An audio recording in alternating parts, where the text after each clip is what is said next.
हाँ। Hello, good morning बच्चों। पिछले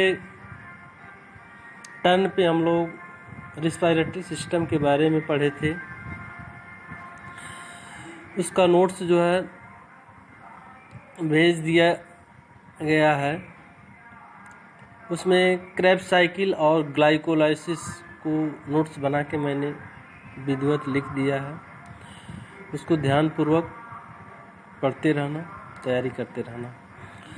आज हम लोग पढ़ेंगे ब्लड सर्कुलेटरी सिस्टम के बारे में, या रुधिर परिवहन तंत्र या रुधिर परिसंचरण तंत्र, यानी ब्लड किस प्रकार से हमारे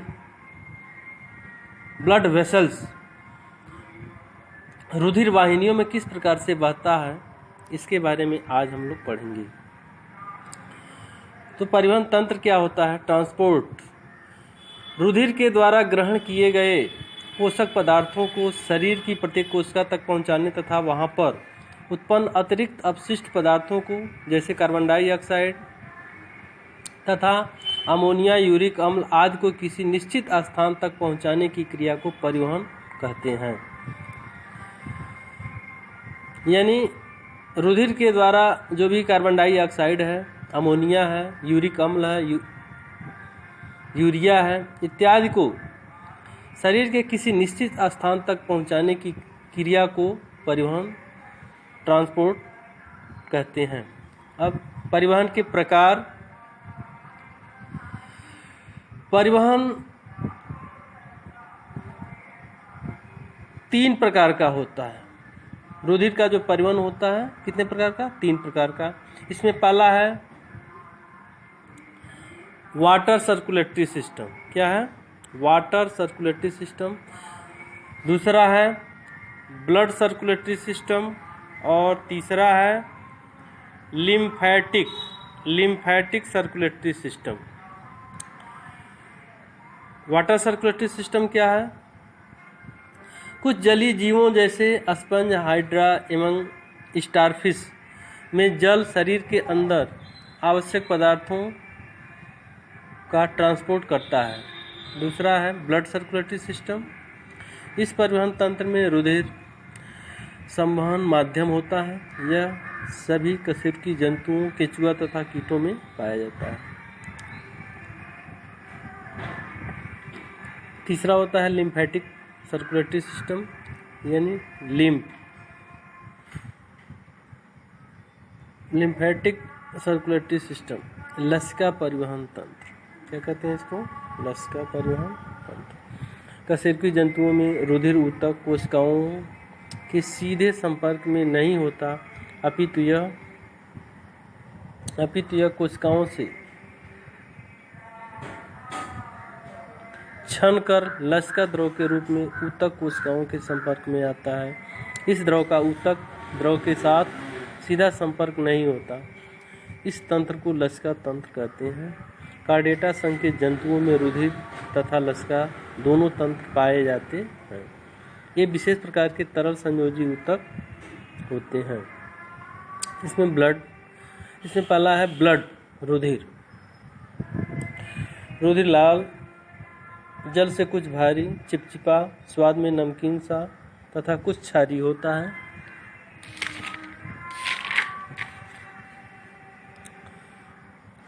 यह तरल ऊतक होता है।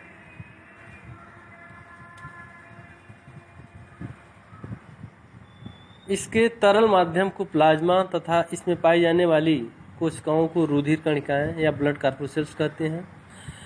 रुधिर की संरचना, स्ट्रक्चर ऑफ ब्लड। रुधिर को 3 भागों में बांटा गया है। पहला RBCS, रेड ब्लड कार्पुसेल्स, लाल रक्त कणिकाएं। दूसरा है WBC, व्हाइट ब्लड कार्पुसेल्स या श्वेत रुधिर कणिकाएं। और तीसरा है ब्लड प्लेटलेट्स, यानी ब्लड पट्टिकाण। यहाँ पे लिखेंगे ब्लड पट्टिकाण या रुधिर पट्टिकाण। RBC, WBC और ब्लड प्लेटलेट्स को क्रमशः रुधिराणु कहते हैं तथा इसमें ब्लड प्लाज्मा भी पाया जाता है।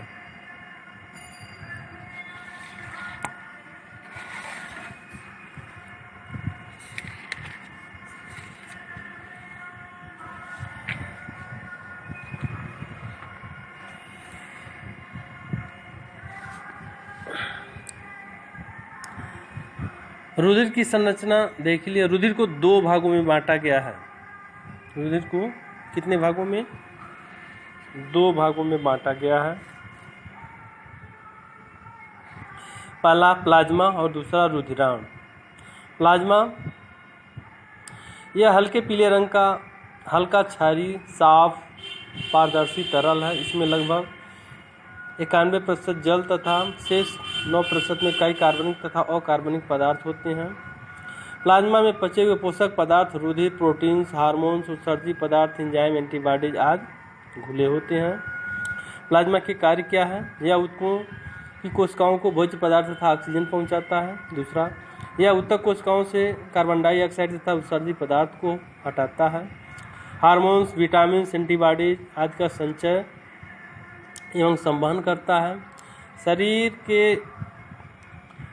के रक्त का नियंत्रण करता है। शरीर के ताप का नियंत्रण करता है।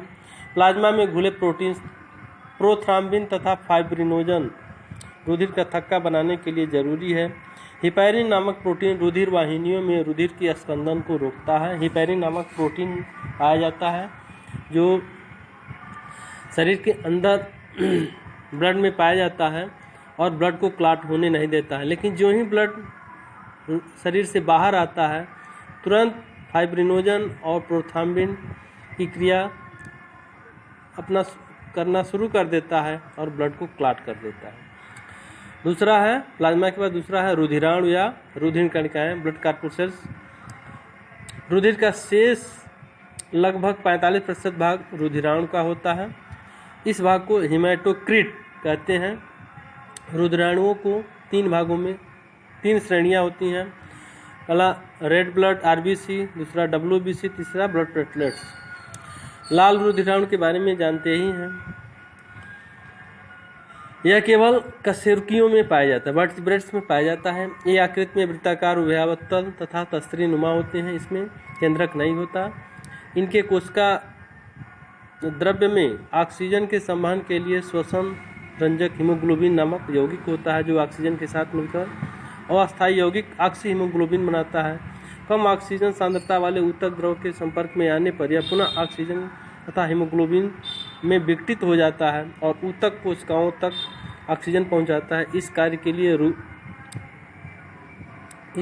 लिए रुधिर में आरबीसीएस बहुत बड़ी संख्या में होते हैं। पुरुषों में इनकी संख्या प्रति घन मिलीमीटर में 55 लाख तथा स्त्रियों में 50 लाख होती है।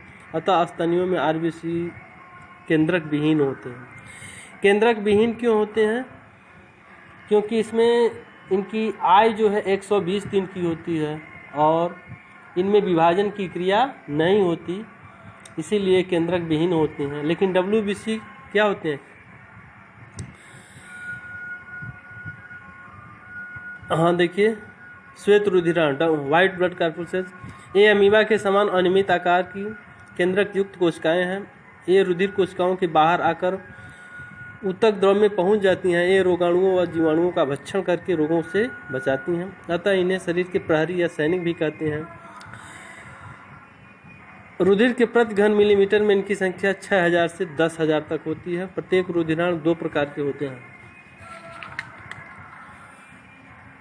एक होता है कणिकामय।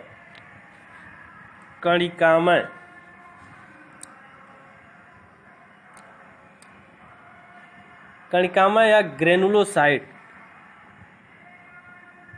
और दूसरा होता है एग्रेनुलोसाइट। यहाँ देखो, यहाँ रुधिराणु या रुधिर कोशिकाएं ब्लड कार्पुसेल्स। ब्लड कार्पुसेल्स को 3 पार्ट में बांटा गया है। लाल रुधिर कणिकाएं, श्वेत रुधिर कणिकाएं और रुधिर प्लेटलेट्स। फिर श्वेत रुधिर कणिकाओं को 2 पार्ट में बांटा गया है, कणिकामय और कणिका विहीन, ग्रेनुलोसाइट और एग्रेनुलोसाइट। ग्रेनुलोसाइट में एसिडोफिल्स, बेसोफिल्स और न्यूट्रोफिल्स। कणिका विहीन में लिम्फोसाइट और मोनोसाइट।